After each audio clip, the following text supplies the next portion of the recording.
Benghazi attacker Ahmed Abu Khattala.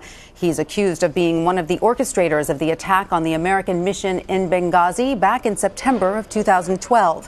4 Americans died in the attack: Christopher Stevens, the U.S. ambassador to Libya; Sean Smith, a U.S. diplomat; and 2 U.S. contractors, Glenn Doherty and Tyrone Woods. If convicted, Khattala faces life in prison. CBS News Justice reporter Paula Reid is in Washington and has been following this trial. Paula, can you bring us up to speed on what was argued in this case? Absolutely. So Ahmed Abu Khattala, he is charged with being the ringleader of that 2012 attack on the U.S. compound in Benghazi, Libya. Prosecutors say he was a terrorist, that he specifically sought out to kill Americans because he was upset about the U.S. intervention in Libya. But his defense attorneys have argued that he was not the ringleader, that he was merely a bystander, and he didn't even arrive on the scene until well after the attack was over. Now, during the course of this trial, jurors have seen all kinds of evidence. They've seen documents, they've heard from witnesses, and they've also watched surveillance video. The trial's been going on for about a month and a half now, and now it's in the jury's hands. And what do we know about Khattala and his background?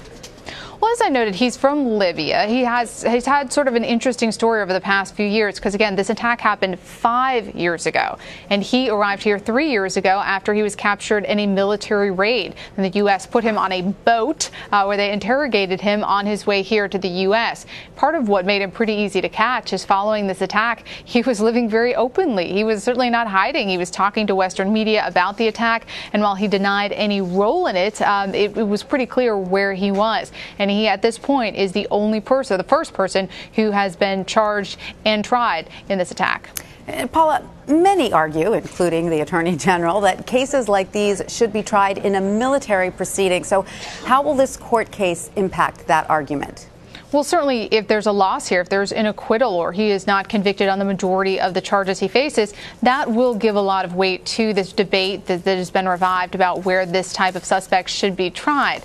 But the problem with Guantanamo is, having been down there, having reported on the cases down there, is they haven't actually had a successful trial yet. And if you talk to people who are victims or who lose loved ones in terror attacks, a lot of them express frustration with Guantanamo on that point. They say, look, we come down here all the time, we've been following all these preliminary proceedings, but there's been no justice, there's been no trial. So one of the advantages of the civilian federal court system is it's a lot faster. We see these trials, even this one took 3 years, but it's a lot faster than Guantanamo. But again, if they lose on this case, especially an attack that was so politically significant, that will likely cause folks to revisit this whole debate about Guantanamo versus Article III courts. Paula Reid in Washington, thank you so much.